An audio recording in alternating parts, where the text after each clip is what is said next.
तो हरपाल नाम के एक भक्त थे भगवान के, खूब भजन करते थे, खूब साधना करते थे, नाम जप करते थे, कथा सुनते थे, लेकिन वो ब्याह नहीं कर रहे थे। क्यों? उनकी इच्छा थी कि जैसा मैं भजन करता हूँ, जैसी मेरी भक्ति है, जैसा मेरा भाव ठाकुर जी के प्रति है, ऐसी कन्या मिले तो मैं ब्याह करूंगा, नहीं तो जीवन भर ऐसे ही रहूंगा।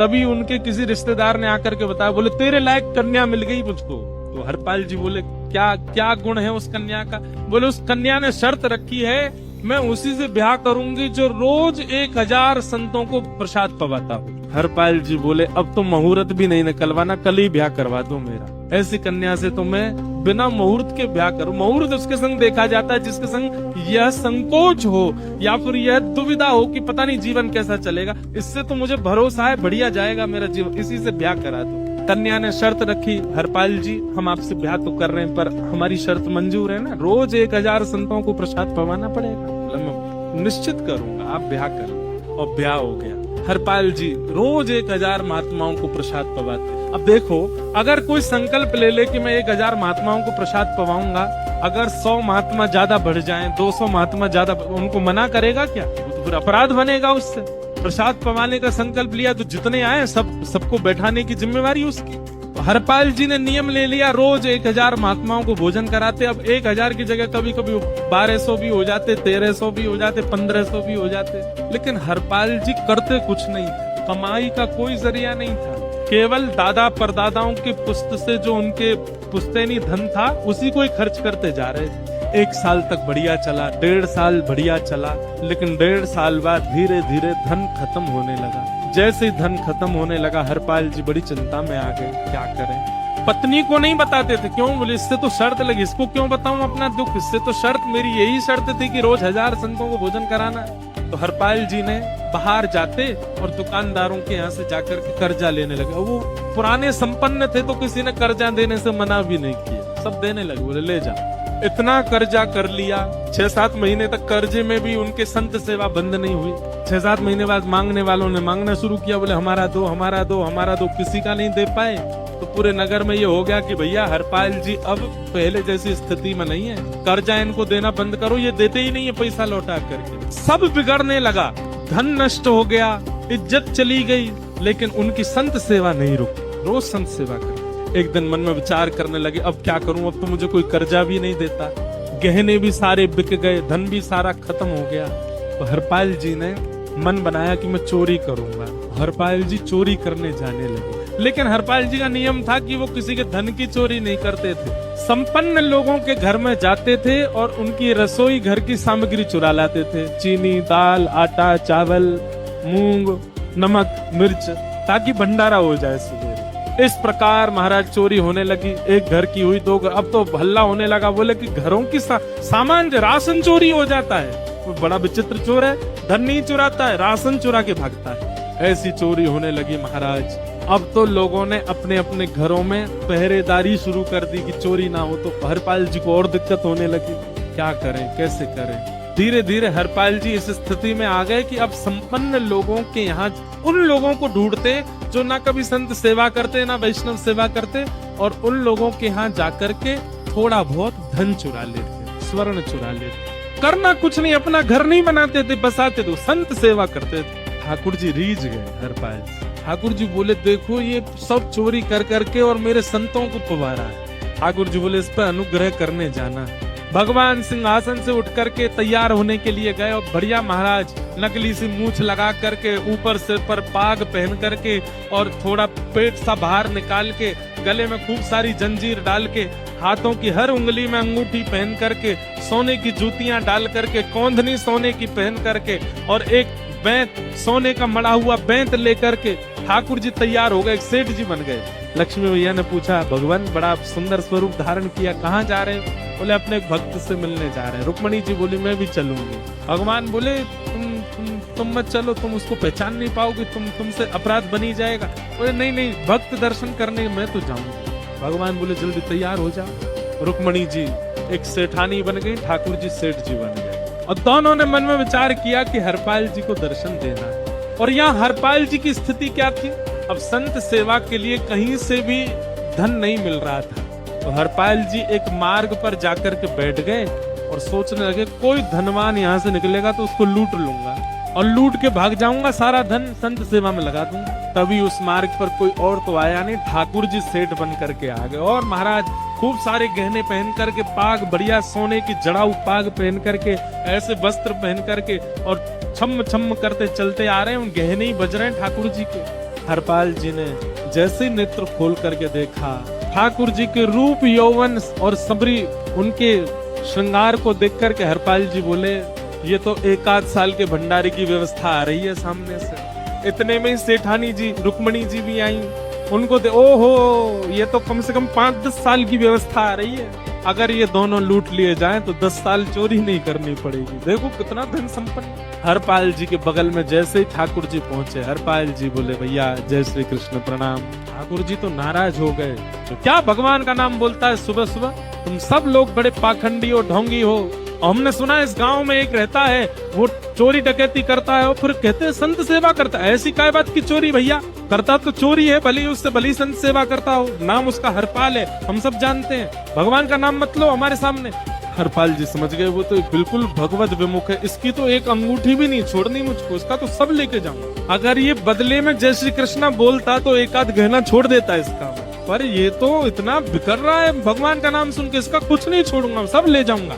हरपाल जी बोले, हाँ भैया, एक रहता तो है डकैत इस गांव में और उसका कोई पता नहीं है, वो कभी भी आ जाता है। लेकिन एक मार्ग जंगल में होकर के है, उसमें गांव में नहीं जाना पड़ता। जंगल से गुप्त चुप निकल करके पूरे गांव पार हो जाएंगे, आप शहर पहुंच जाओगे।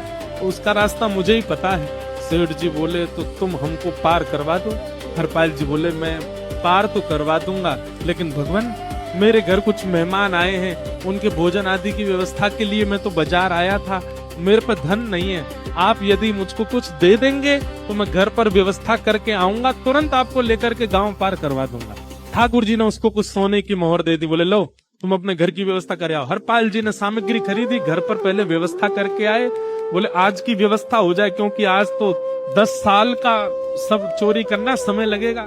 पत्नी से कहा, भोजन प्रसादी बनाओ, संतों को पवाओ। संत पूछेंगे मैं कहाँ है, तो कहना कि आप लोगों की 10 साल की व्यवस्था करने गए आज। हरपाल जी लौट करके आए और सेठ जी से कहा, आइए आइए, चल दीजिए मेरे साथ और हमारे संगी चलना बिल्कुल। ठाकुर जी रुक्मणी जी चलने लगे। जैसे ही विहंगम जंगल में पहुंचे, भयंकर भयावह जंगल, बीच जंगल में जैसे ही पहुंचे, हरपाल ने पीछे मुड़ करके देखा, दोनों चले आ रहे हैं। तुरंत महाराज वो तो अपने रूप में आ गया, शेर की तरह गर्जना करने लगा, अपनी लाठी धर दी सामने और अपने सिर का स्वाफा निकाल करके सामने बिछा दिया।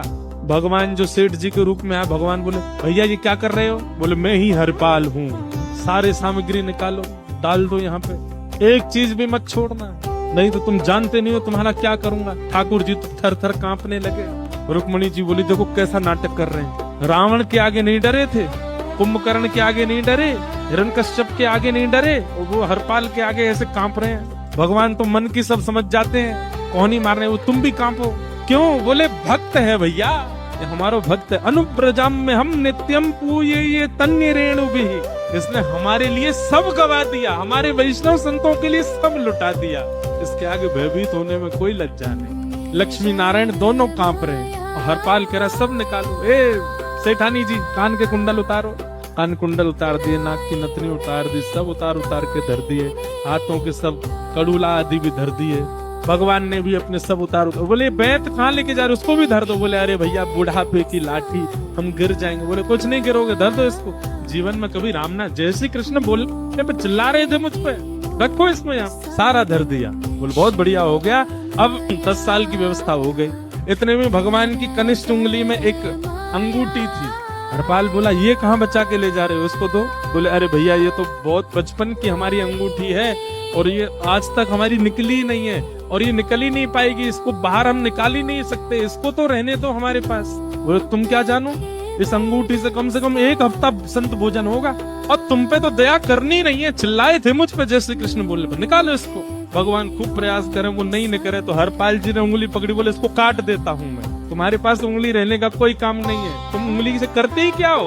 और महाराज जैसे ही उंगली पकड़ करके काटने का मन किया, वो काटने ही वाले थे, इतने में ही द्वारिकाधीश भगवान शंख चक्र गदा पद्म धारण करके प्रकट हो गए सामने। रुक्मणी जी महालक्ष्मी के रूप में प्रकट हो गई और दोनों ने अपने अंक में हरपाल को भर लिया। हरपाल जी समझ नहीं पा रहे ये क्या हुआ, दूर हटे, बोले नाथ हम साक्षात द्वारिकाधीश, साक्षात रुक्मिणी तुम्हारी भक्ति से प्रसन्न होकर तुमको दर्शन देने आए। हरपाल जी घुटने के बल बैठ गए, रोने लगे, सर रख दिया चरणों में, पटकने लगे, बोले नाथ मैंने अपने नाथ को लूटा, आज मैंने अपने स्वामी के साथ डकैती कर रहा था, मैं अपने स्वामी की उंगली काटने पर मजबूर हो गया था, इसका मतलब तो मैं पापी हूँ, मेरा पाप इतना प्रचंड हो गया कि मैं आपके रूप को नहीं पहचान पाया।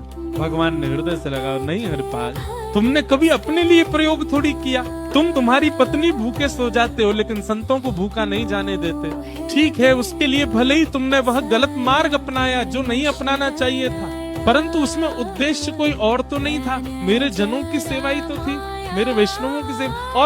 और देखो हरपाल, एक मेरी बात सुनो, आज तुम्हारे मन में ग्लानि होती है कि तुमने दूसरों का धन हड़प करके और उससे संत भोजन कराया। वास्तव में इसका विधान शास्त्रों में ये बताया गया, जिसके धन से भोजन बना और संतों ने पाया, परोसा भले ही किसी ने भी हो, कार्यक्रम भले ही किसी ने भी कराया हो, पर धन जिसका लगता है पुण्य उसी को मिलता है। तुमने तो अपने गांव के, शहरों के उन लोग जो कभी संत सेवा नहीं करते थे, उनके धन चुरा चुरा करके उनको पुण्य बांटा है। तुमने कुछ गलत नहीं किया। हाँ, अपने प्रयोग में यदि लेते तो पाप हो जाता, लेकिन तुमने तो एक रत्ती भी अपने प्रयोग में नहीं ली, सब संतों में लगा दी, और जितने लोगों का धन चुराया उन सबको पुण्य प्रदान कर दिया।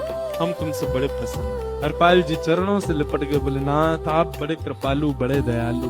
भगवान बोले, अब हमने दर्शन दे दिया, अब हम जाएं। और सुनो, ये सारा धन हमने दिया है, 10 साल का नहीं होगा इससे। तो बोले, जब तक तुम जीवित रहोगे तब तक की सेवा बनेगी, इस संत सेवा चलती रहेगी। ये सारा धन आभूषण हम लेकर के इसीलिए आए थे, ताकि तुमको अब कभी किसी से मांगना ना पड़े, किसी से हड़पना ना पड़े। भगवान जाने लगे तो हरपाल जी चरणों में गिर गए, बोले, नाथ आज मैं आपके दर्शन कर पाया, मैं संत सेवा कर पाया, इसमें सबसे बड़ा योगदान मेरी पत्नी का है। उसने नियम नहीं बनाया होता तो शायद मैं कभी ऐसा नहीं करता। आप उसको दर्शन दिए बिना जाएंगे, मैं उसको क्या बताऊंगा, मैं उससे जाके कह भी नहीं पाऊंगा कि आप मुझे मिले, और उसकी वजह से आप मुझे मिले हो, कृपा कर उसको दर्शन दे दीजिए। ठाकुर जी बोले, ठीक है। तुरंत लक्ष्मी नारायण भगवान ने छोटे छोटे बालकों का रूप धारण कर लिया और हरपाल जी की गोद में बैठ गए, और हरपाल जी अपनी गोद में लेकर के ठाकुर जी को घर पर आए, और आकर के अपनी अरे सुनो, देखो कौन आए हैं। जैसे बाहर आकर के देखा तो नन्हे से ठाकुर जी, नन्ही से रुक्मिणी जी गोद में बालकों की भांति बैठे हैं। बोले, अरे इतने सुंदर सुंदर बालक। बोले, बालक नहीं है, ये साक्षात जगन्नाथ भगवान, साक्षात रुक्मिणी जी, साक्षात द्वारिकाधीश हैं। तुरंत ठाकुर जी अपने रूप में प्रकट हो गए और दोनों दंपति को दर्शन दे करके भगवान वहां से प्रस्थान करे। बोलो भक्त वत्सल भगवान। तो एक भक्त जीवन संगी का प्राप्त होना भगवत दर्शन तक ले जा सकता है आपको।